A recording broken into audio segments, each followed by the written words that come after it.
ಹೇಳುತ್ತೆ ಕನಿಷ್ಠ ವೇತನ 18,000 ಕೊಡಬೇಕು ಅಂತ.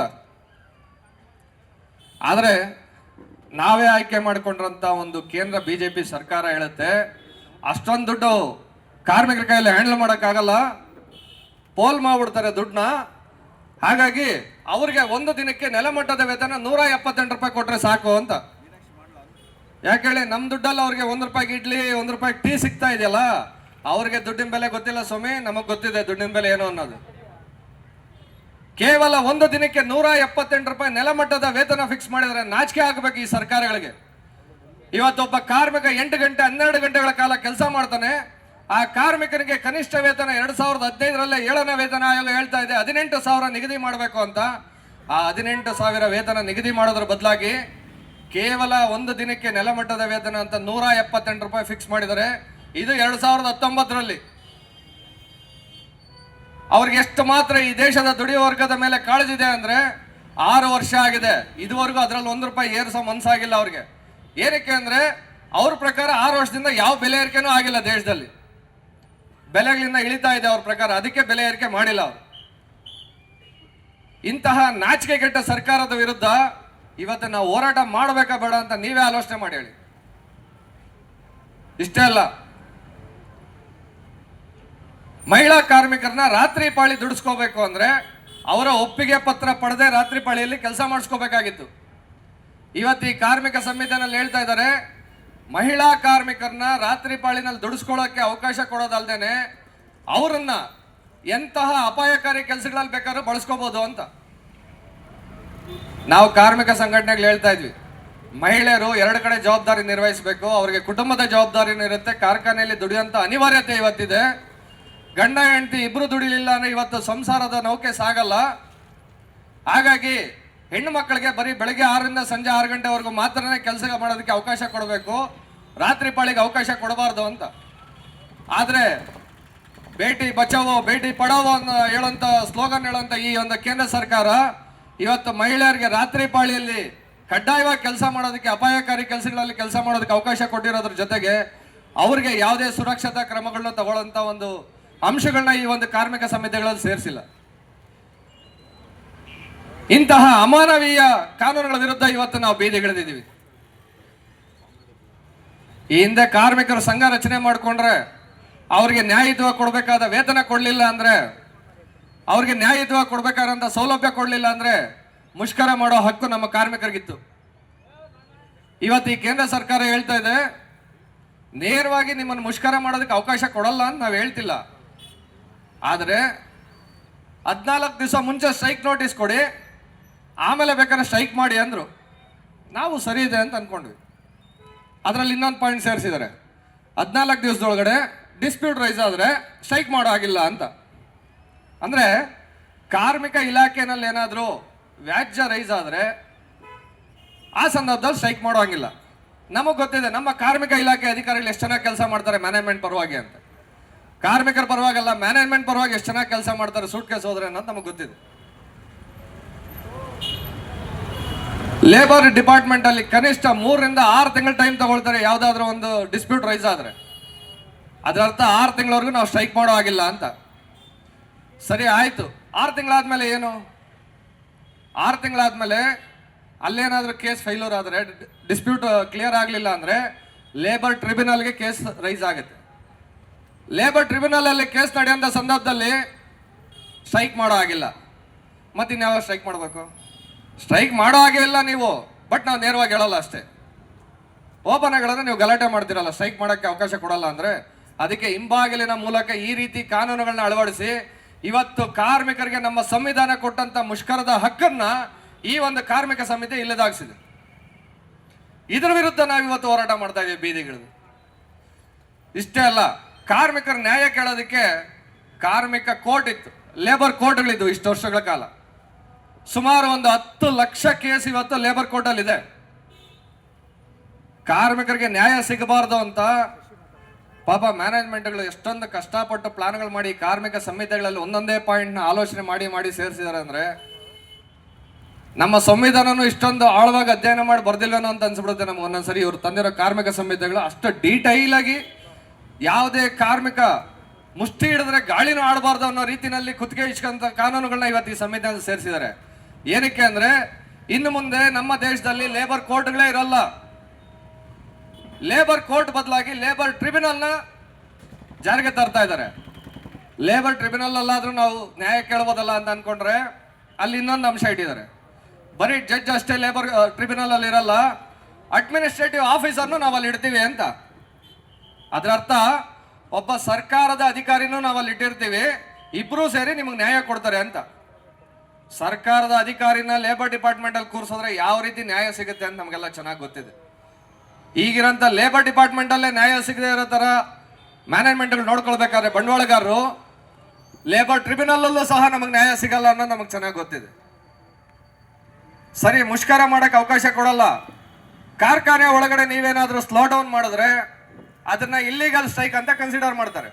ಉತ್ಪಾದನೆ ನಿಧಾನ ಮಾಡಿದ್ರೆ ಇಲ್ಲಿಗಲ್ ಸ್ಟ್ರೈಕ್ ಆಗುತ್ತೆ ಅದು. ಸರಿ, ಇಲ್ಲಿಗಲ್ ಸ್ಟ್ರೈಕ್ ಅಷ್ಟೇ ತಾನೇ, ಏನ್ ಮಾಡ್ಕೊಳ್ತಾರೆ ಅಂತ ನಾವು ನೋಡಿದ್ರೆ ಒಂದು ಕಾನೂನು ತಂದಿದ್ದಾರೆ. ಏನಪ್ಪಾ ಅಂದ್ರೆ, ನೀವೇನಾದ್ರೂ ಇಲ್ಲಿಗಲ್ ಸ್ಟ್ರೈಕ್ ಮಾಡಿದ್ರೆ 1,000ದಿಂದ 10,000 ರೂಪಾಯಿವರೆಗೂ ನಿಮಗೆ ದಂಡ ಹಾಕ್ತೀವಿ, ಅಷ್ಟೇ ಅಲ್ಲ 1 ತಿಂಗಳು ಜೈಲ್ಗೆ ಹಾಕ್ತೀವಿ ಅಂತ. ಅಂದ್ರೆ ಕಾರ್ಮಿಕರು ನ್ಯಾಯ ಕೇಳೋದಕ್ಕೆ ಹೋರಾಟ ಮಾಡಿದ್ರೆ ನಿಮ್ಗೆ ಕರ್ಕೊಂಡೋಗಿ ಜೈಲ್ಗೆ ಹಾಕ್ತೀವಿ ಅಂತ ಈ ಸರ್ಕಾರ ಹೇಳ್ತಾ ಇದೆ. ಈ ಸರ್ಕಾರ ಕಾರ್ಮಿಕ ಸಂಹಿತೆಗಳನ್ನ ಕಾರ್ಮಿಕರ ಪರವಾಗಿ ರಚನೆ ಮಾಡಿದ್ಯೋ ಅಥವಾ ಮಾಲೀಕರ ಪರವಾಗಿ ರಚನೆ ಮಾಡಿದ್ಯಾ ಅಂತ ನೀವೇ ನಿಮ್ಮನ್ನ ಕೇಳ್ಕೊಳ್ಳಿ. ಇಷ್ಟೇ ಅಲ್ಲ, ನಾವು ತಪ್ಪು ಮಾಡಿದ್ರೆ ನಮ್ಮನ್ನು ಕೋರ್ಟ್ಗೆ ಜೈಲ್ಗೆ ಹಾಕ್ತಾರೆ. ಆಯ್ತಪ್ಪ, ನಾವು ತಪ್ಪು ಮಾಡಿದ್ದೀವಿ. ಈಗ ಬಂಡವಾಳಗಾರರು ತಪ್ಪು ಮಾಡಲ್ವಾ? ಮ್ಯಾನೇಜ್ಮೆಂಟು ಅವರು ತಪ್ಪು ಮಾಡ್ತಾರಲ್ವಾ? ಅವ್ರಿಗೇನು ಶಿಕ್ಷೆ ಅಂತ ನೋಡಿದ್ರೆ 89 ತರಹದ ಅಪರಾಧಗಳೇ ಅಲ್ಲ ಇನ್ನು ಮುಂದೆ ಅನ್ನೋ ರೀತಿ ಕಾನೂನಲ್ಲಿ ಬರೆದು ಬಿಟ್ಟಿದ್ದಾರೆ ಈ ಸಂಹಿತೆಗಳಲ್ಲಿ. ಅಂದ್ರೆ 89 ತರಹದ ತಪ್ಪುಗಳನ್ನ ಅವ್ರು ಮಾಡಿದ್ರೆ ಅದು ತಪ್ಪೇ ಅಲ್ಲ. ಡಿಕ್ರಿಮಿನಲೈಸೇಷನ್ ಅಂತ ಒಂದು ಆಕ್ಟ್ ತಂದ್ಬಿಟ್ಟು ಅವ್ರನ್ನ ನಿರಪರಾಧಿಗಳು, ಇನ್ನು ಮುಂದೆ ಅವರು ಅಂತಹ ತಪ್ಪುಗಳು ಮಾಡಿದ್ರೆ ಅಪರಾಧಿಗಳೇ ಅಲ್ಲ ಅನ್ನೋಂಥ ಒಂದು ಅಂಶನ ಈ ಒಂದು ಕಾರ್ಮಿಕ ಸಂಹಿತೆಗಳಲ್ಲಿ ಸೇರಿಸಿದ್ದಾರೆ. ಅಂದ್ರೆ ನಿಮಗೆ ಟೈಮ್ ಸರಿಯಾಗಿ ಸಂಬಳ ಕೊಡ್ಲಿಲ್ಲ ಅಂದ್ರು, PF ಕೊಡ್ಲಿಲ್ಲ ಅಂದ್ರು, ESI ಕೊಡ್ಲಿಲ್ಲ ಅಂದ್ರು, ಗ್ರಾಜ್ಯುಟಿ ಕೊಡ್ಲಿಲ್ಲ ಅಂದ್ರು, ಬೋನಸ್ ಕೊಡ್ಲಿಲ್ಲ ಅಂದ್ರೂ ಸಹ ಇದು ತಪ್ಪೇ ಅಲ್ಲ ಕಾನೂನಿನ ಪ್ರಕಾರ. ಮಾಲೀಕರಿಗೆ ಯಾವುದೇ ರೀತಿ ಕಾನೂನು ಕ್ರಮ ತಗೊಳಂಗಿಲ್ಲ, ಅವರು ನಿರಪರಾಧಿಗಳು. ಪಾಪ ಬಂಡವಾಳ ಹಾಕಿದ್ದಾರೆ, ಬಂಡವಾಳ ತಗೊಳ್ತಾ ಇದ್ದಾರೆ. ಇದೇ ಸಂದರ್ಭದಲ್ಲಿ ಬಂಡವಾಳಗಾರರ ಲಾಭ ಈ ಹಿಂದೆ ಕೇವಲ 15% ಇದ್ದಿದ್ದು ಇವತ್ತು 50% ಇದೆ. ಕಾರ್ಮಿಕರ ವೇತನ 40% ಇದ್ದಿದ್ದು ಇವತ್ತು 15% ಬಂದು ನಿಂತಿದೆ. ಯಾರ ಲಾಭಾಂಶ ಜಾಸ್ತಿ ಆಗಿದೆ? ಮಾಲೀಕರದು. ಆದರೆ ಸರ್ಕಾರ ಹೇಳೋದು ಮಾಲೀಕರಿಗೆ ಲಾಭ ಸಿಗ್ತಾ ಇಲ್ಲ, ಅವ್ರಿಗೆ ಈಸ್ ಆಫ್ ಡೂಯಿಂಗ್ ಬಿಸ್ನೆಸ್, ಅವ್ರು ಬಿಸ್ನೆಸ್ ಮಾಡೋದಕ್ಕೆ ನಾವು ರೆಡ್ ಕಾರ್ಪೆಟ್ ಆಗಿ ಕರ್ಕೊಂಬಂದು ನಮ್ಮ ದೇಶದ ಕಾರ್ಮಿಕರನ್ನ ನಿಮ್ಮ ಜೀತದೊಳಗಳಾಗಿ ಬಿಡ್ತೀವಿ ಅಂತ ಆಶ್ವಾಸನೆ ಕೊಟ್ಟಿದ್ದಾರೆ. ಇವತ್ತು ಇದ್ರ ವಿರುದ್ಧ ನಾವು ಹೋರಾಟ ಮಾಡ್ತಾ ಇದೀವಿ. ಇವತ್ತು ಇಷ್ಟೇ ಅಲ್ಲ, ಇನ್ನೂ ಕೆಲವು ಕಾನೂನುಗಳಿದ್ದಾವೆ. ಯಾವುದೇ ಕಾರ್ಖಾನೆನ ಅವ್ರು ಯಾವಾಗ ಬೇಕಾ ಮುಚ್ಬೋದು, ಯಾವಾಗ ಬೇಕಾ ಲೇ ಆಫ್ ಮಾಡ್ಬೋದು, ಯಾವಾಗ ಬೇಕಾ ರಿಟ್ರೇಸ್ಮೆಂಟ್ ಮಾಡ್ಬೋದು. ಯಾಕೆಂದ್ರೆ ಕಾರ್ಖಾನೆಗೆ ಮಾಲೀಕ ಬಂಡವಾಳ ಹಾಕಿರ್ತಾನೆ, ಅದನ್ನ ಮುಚ್ಚೋ ಅಧಿಕಾರ ಅವ್ನು ಬೇಕು ಅಂತ ಕೇಳಿದಾನಂತೆ, ಅದಕ್ಕೆ ಅಧಿಕಾರನ ಅವ್ರು ಕೊಟ್ಟಿದ್ದಾರೆ. ಆಯ್ತು ಸ್ವಾಮಿ, ಅಧಿಕಾರ ಅವ್ರಿಗೆ ಕೊಟ್ಟಿದ್ದೀರಾ, ನಾವ್ ಇಷ್ಟು ವರ್ಷ ಕೆಲಸ ಮಾಡಿ ನಿರುದ್ಯೋಗಿಗಳಾಗ್ತಿದೀವಲ್ಲ, ನಮಗೇನು ಕೊಡ್ತೀರಾ ಅಂದ್ರೆ, ಈ ಹಿಂದೆ ಒಂದು ಕಾನೂನಿತ್ತು, 1 ವರ್ಷ ಸೇವೆ ಸಲ್ಲಿಸಿದ್ರೆ 1 ತಿಂಗಳ ಅವರ ಗ್ರಾಸ್ ಸ್ಯಾಲರಿನ ಸೆಟಲ್ಮೆಂಟ್ ರೂಪದಲ್ಲಿ ಕೊಡಬೇಕಿತ್ತು ಕಂಪ್ನಿ ಕ್ಲೋಸ್ ಮಾಡಿದ್ರೆ. ಈಗ ಈ ಕಾರ್ಮಿಕ ಸಂಹಿತೆಯಲ್ಲಿ ಒಂದು ಅಂಶ ಸೇರಿಸಿದ್ದಾರೆ, ಕೇವಲ 15 ದಿನಗಳ ಬೇಸಿಕ್ DA ಕೊಟ್ರೆ ಸಾಕು 1 ವರ್ಷ ಸರ್ವಿಸ್ಗೆ ಅಂತ. 20 ವರ್ಷ 30 ವರ್ಷ ಕೆಲಸ ಮಾಡಿರೋಂಥ ಕಾರ್ಮಿಕರು ಚಿಲ್ಲರೆ ಕಾಸು ತಗೊಂಡು ಹೋಗ್ಬೇಕಾಗತ್ತೆ ಮನೆಗೆ. ಆ ಕಾರ್ಖಾನೆ ಅವ್ನು ಲಕ್ಷ ಹಾಕಿ ಕೋಟಿಗಟ್ಟಲೆ ಲಾಭ ಮಾಡಿಕೊಟ್ಟಿರೋಂಥ ಕಾರ್ಮಿಕರು ಬರಿಗೈಯಲ್ಲಿ ಮನೇಲಿ ನಿರುದ್ಯೋಗಿಗಳಾಗಿ ಕೂರ್ಬೇಕಾಗತ್ತೆ. ಈ ವಿಚಾರಗಳ ಬಗ್ಗೆ ನಾವು ವಿರೋಧ ಮಾಡೋದು ಬೇಡವಾ? ಈ ವಿಚಾರಗಳನ್ನ ಜಾರಿ ಮಾಡ್ತಿರ್ತಕ್ಕಂಥ ಕೇಂದ್ರ ಮತ್ತೆ ರಾಜ್ಯ ಸರ್ಕಾರಗಳ ವಿರುದ್ಧ ನಾವು ಹೋರಾಟ ಮಾಡೋದು ಬೇಡವಾ? ಈ ಉದ್ದೇಶಕ್ಕಾಗಿನೇ ನಾವು ಇವತ್ತು ಅಖಿಲ ಭಾರತ ಮುಷ್ಕರನ್ನ ಎಲ್ಲ ದುಡಿಯುವ ವರ್ಗದ ಜನರು ಇವತ್ತು ಹೋರಾಟ ಮಾಡ್ತಾ ಇದ್ದೀವಿ. ಇಷ್ಟೇ ಅಲ್ಲ, ಇನ್ನೂ ಇದಾವೆ, ಸುಮಾರು ಅಂಶಗಳಿದಾವೆ. ಇನ್ನೊಂದು 2 ಪಾಯಿಂಟ್ ನಾನು ಹೇಳ್ತೀನಿ, ನುಡಿದ ನಮ್ಮ ಇತರೆ ಮುಖಂಡರು ಹೇಳ್ತಾರೆ. ಕಾರ್ಖಾನೆಗಳಲ್ಲಿ ಈ ಹಿಂದೆ ಏನಾದರೂ ಅಪಘಾತ ಆದ್ರೆ ಆ ಅಪಘಾತ ಯಾವ ಕಾರಣಕ್ಕಾಗಿದೆ, ಅಪಘಾತದಿಂದ ವ್ಯಕ್ತಿಗೆ ಏನು ತನ್ನ ದೈಹಿಕ ಭಾಗಗಳನ್ನ ಕಳ್ಕೊಂಡಿದ್ದಾರೆ, ಅದಕ್ಕೆ ಕಾಂಪನ್ಸೇಷನ್ ಕೊಡಬೇಕಾಗಿತ್ತು. ಈಗ ಈ ಲೇಬರ್ ಕೋಡ್ಸಲ್ಲಿ ಒಂದು ಅಂಶ ತಂದಿದ್ದಾರೆ, ಯಾವ್ದಾದ್ರೂ ಕಾರ್ಮಿಕ ಕೆಲಸ ಮಾಡ್ಬೇಕಾದ್ರೆ ಏನಾದ್ರೂ ಅಪಘಾತ ಆಗಿ ಅವನ ಕೈಯೋ ಕಾಲ ಕಳ್ಕೊಂಡ್ರೆ ಅಪಘಾತ ಯಾವ ಉದ್ದೇಶಕ್ಕಾಯ್ತು, ಯಾವ್ದ್ರಿಂದ ಆಗಿದೆ ಅಂತ ಆ ಕಾರ್ಮಿಕನೇ ತನ್ನನ್ನು ತಾನು ಪ್ರೂವ್ ಮಾಡಿಕೊಂಡು ಕಾಂಪನ್ಸೇಷನ್ ಕೇಳಬೇಕು ಅಂತ, ಕಾಂಪನ್ಸೇಷನ್ ಪಡ್ಕೋಬೇಕು. ಇದೇ ಸಂದರ್ಭದಲ್ಲಿ ಮ್ಯಾನೇಜ್ಮೆಂಟ್ಗೂ ಒಂದು ಅವಕಾಶ ಕೊಟ್ಟಿದ್ದಾರೆ. ಏನಪ್ಪಾ ಅಂದ್ರೆ ಬಂಡವಾಳಗಾರರು ಕೊಟ್ಟಿರೋ ಅವಕಾಶ ಇದರಲ್ಲಿ ಆ ಕಾರ್ಮಿಕ ತನ್ನ ನೆಗ್ಲಿಜೆನ್ಸಿಯಿಂದ, ತನ್ನ ಒಂದು ಇಗ್ನೋರೆನ್ಸ್ ಇಂದ ಏನಾದ್ರೂ ಆಕ್ಸಿಡೆಂಟ್ ಆದ್ರೆ, ಆ ಆಕ್ಸಿಡೆಂಟ್ ಇಂದ ಉತ್ಪಾದನೆ ನಷ್ಟ ಆಗಿದ್ರೆ ಆ ಉತ್ಪಾದನೆ ಎಷ್ಟು ನಷ್ಟ ಆಗಿದೆಯೋ ಅಷ್ಟು ನಷ್ಟನ ಆ ಕಾರ್ಮಿಕ ಕಾರ್ಖಾನೆಗೆ ಬರೆಸ್ಕೊಡ್ಬೇಕು ಅಂತ.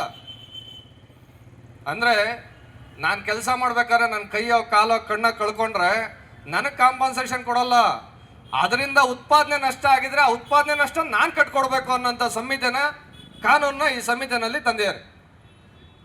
ಇದ್ರ ವಿರುದ್ಧ ಹೋರಾಟ ಮಾಡೋದು ಬೇಡವಾ ಸ್ವಾಮಿ ನಾವು? ಇಂತಹ ಕಾರ್ಮಿಕ ವಿರೋಧಿ ಅಂಶಗಳ ವಿರುದ್ಧ ಇವತ್ತು ಇಡೀ ದೇಶದ 25 ಕೋಟಿ ಜನ ಬೀದಿಗಿಳಿದು ಹೋರಾಟ ಮಾಡ್ತಾ ಇದ್ದೀವಿ. ಇದರ ವಿರುದ್ಧ ನಾವು ಇವತ್ತು ಅಖಿಲ ಭಾರತ ಮುಷ್ಕರ ನಂಬ್ಕೊಂಡಿದ್ದೀವಿ.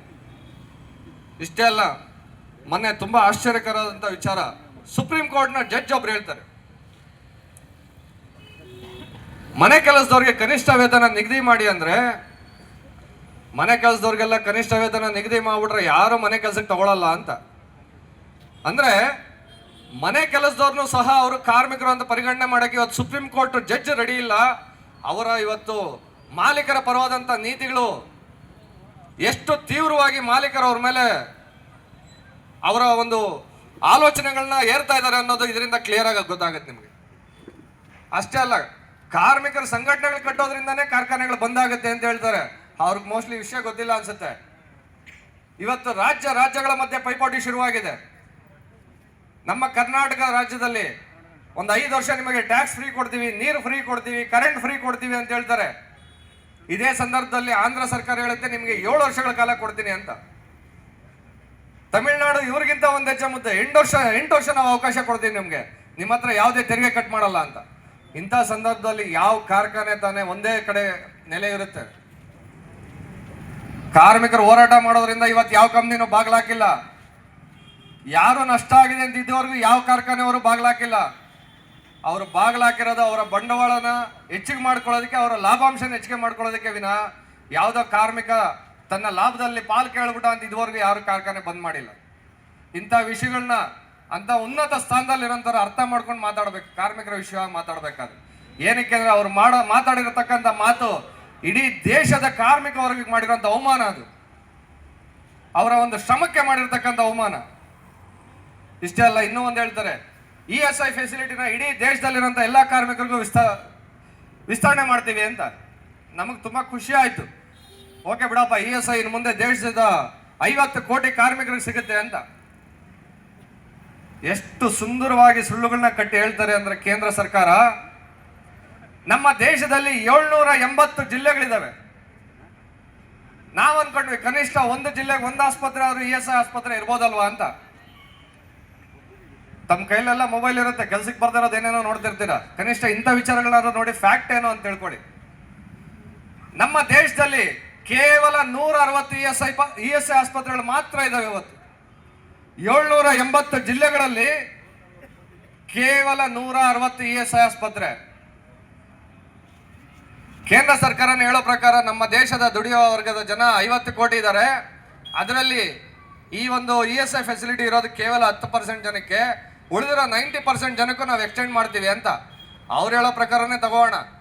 50 ಕೋಟಿ ಜನದಲ್ಲಿ 10% ಅಂದ್ರೆ ಬರೀ 5 ಕೋಟಿ ಜನ ಆಯ್ತು. 5 ಕೋಟಿ ಜನಕ್ಕೆ ಇವತ್ತು 160 ಆಸ್ಪತ್ರೆ ಇದೆ ಅಂದ್ರೆ 50 ಕೋಟಿ ಜನಕ್ಕೆ ಎಷ್ಟು ಆಸ್ಪತ್ರೆ ಬೇಕಾಗುತ್ತೆ? ಇವ್ರ ಯೋಗ್ಯತೆಗಳಿಗೆ ಬೆಂಗಳೂರು ಗ್ರಾಮಾಂತರದಲ್ಲಿ ESI ಆಸ್ಪತ್ರೆ ಇಲ್ಲ, ಕೋಲಾರ ಜಿಲ್ಲೆನಲ್ಲಿಲ್ಲ, ಚಿಕ್ಕಬಳ್ಳಾಪುರದಲ್ಲಿಲ್ಲ, ರಾಮನಗರದಲ್ಲಿಲ್ಲ. ಅತಿ ಹೆಚ್ಚಿನ ದುಡಿಯುವ ವರ್ಗ ಇವತ್ತಿರೋಂಥದ್ದು ಈ 4 ಜಿಲ್ಲೆಗಳಲ್ಲಿ. ಇಲ್ಲೇ ಒಂದು ESI ಆಸ್ಪತ್ರೆ ಇಲ್ಲ ಸ್ವಾಮಿ. ಯಾರು ಕಿವಿಗೆ ಹೂವು ಮುಡ್ಸಂತ ಮಾತುಗಳು ನೀವು ಮಾತಾಡ್ತಾ ಇದ್ದೀರಾ? ನಾವು ಕೇಳಿದ್ವಾ ನಿಮಗೆ ಕಾರ್ಮಿಕ ಸಂಹಿತೆಗಳನ್ನ ಈ ರೀತಿ ಬದಲಾಯಿಸ್ಕೊಡಿ ಅಂತ? ನೀವೇ ರಚನೆ ಮಾಡಿರೋ ವೇತನ ಆಯೋಗ ಏನ್ ಹೇಳ್ತಾ ಇದೆಯೋ ಕನಿಷ್ಠ ವೇತನ 18,000 ಇರಬೇಕು ಅಂತ. ಈಗ 8ನೇ ವೇತನ ಆಯೋಗ ರಚನೆ ಆಗಿದೆ, 36,000 ಹೇಳ್ತಾ ಇದ್ದಾರೆ ಕನಿಷ್ಠ ವೇತನ ಕೊಡಬೇಕು ಅಂತ. 36,000 ಕನಿಷ್ಠ ವೇತನ ನಾವು ಕೇಳ್ತಿದ್ರೆ ಕೇಂದ್ರ ಸರ್ಕಾರ ಒಂದು ದಿನಕ್ಕೆ 178 ರೂಪಾಯಿ ನಿಗದಿ ಮಾಡಿ ಕೂತಿದೆ. ಇದರ ವಿರುದ್ಧ ಕಾರ್ಮಿಕರು ಯಾರು ಹೋರಾಟ ಮಾಡೋದು ಬೇಡವಾ? ಈ ಕಾರ್ಮಿಕರ ಹೋರಾಟಕ್ಕೆ ರೈತರು ಯಾರು ಬೆಂಬಲ ಕೊಡೋದು ಬೇಡವಾ? ಇವತ್ತು ನಾವು ನಿಮ್ಮ ಮನೆ ಬಾಗಿಲಿಗೆ ಬಂದಿದ್ದೀವಿ. ಈ ಒಂದು ಅಖಿಲ ಭಾರತ ಮುಷ್ಕರ ಏನ್ ನಡೀತಾ ಇದೆ, ಹೊಸಕೋಟೆ ಸ್ವಯಂ ಪ್ರೇರಿತವಾಗಿ ಬಂದ್ ಮಾಡಬೇಕು ಅಂತ ನಾವೇನ್ ನಿಮ್ಮ ಹತ್ರ ಅಪೇಕ್ಷೆ ಪಡ್ತಾ ಇದ್ದೀವಿ. ನಾವು ನಿಮ್ಮನ್ನ ಏನ್ ಬೆಂಬಲ ಕೋರ್ತಾ ಇದ್ದೀವಿ, ತಾವುಗಳೆಲ್ಲ ಸ್ವಯಂ ಪ್ರೇರಿತವಾಗಿ ನಿಮ್ಮ ಅಂಗಡಿ ಮುಂಗಟ್ಟುಗಳನ್ನ ಬಂದ್ ಮಾಡೋದ್ರ ಮುಖಾಂತರ ಈ ಗುರುವಾರ ನಾವು ನಡೆಸ್ತಾ ಇರೋಂಥ ಅಖಿಲ ಭಾರತ ಮುಷ್ಕರದಲ್ಲಿ ತಾವೆಲ್ಲರೂ ಬೆಂಬಲ ಕೊಟ್ಟು ಈ ಒಂದು ದುಡಿಯೋ ವರ್ಗದ ಈ ಒಂದು ಹೋರಾಟಕ್ಕೆ ಶಕ್ತಿಯಾಗಿ ನಿಲ್ಲಬೇಕು. ಈ ಕಾರ್ಮಿಕ ಸಂಹಿತೆಗಳು ವಾಪಸ್ ಹಾಕಬೇಕು. ಈ ಹಿಂದೆ ಇದ್ದಂತ ಕಾರ್ಮಿಕ ಕಾನೂನುಗಳು 29 ಕಾರ್ಮಿಕ ಕಾನೂನುಗಳು ಏನಿದಾವೆ, ಈ ಕಾನೂನುಗಳನ್ನ ಮತ್ತೆ ಜಾರಿ ಮಾಡಬೇಕು ಅಂತ ಈ ಸಂದರ್ಭದಲ್ಲಿ ಕೇಂದ್ರ ಹಾಗೂ ರಾಜ್ಯ ಸರ್ಕಾರಗಳಿಗೆ ಒತ್ತಾಯಿಸುತ್ತಾ, ನನಗೆ ಈ ಸಂದರ್ಭದಲ್ಲಿ ಮಾತಾಡೋಕೆ ಅವಕಾಶ ಕೊಟ್ಟಂತ ತಮ್ಮೆಲ್ಲರಿಗೂ ವಂದಿಸ್ತಾ ನನ್ನ ಮಾತು ಮುಗಿಸ್ತಾ ಇದ್ದೀನಿ. ಧನ್ಯವಾದಗಳು.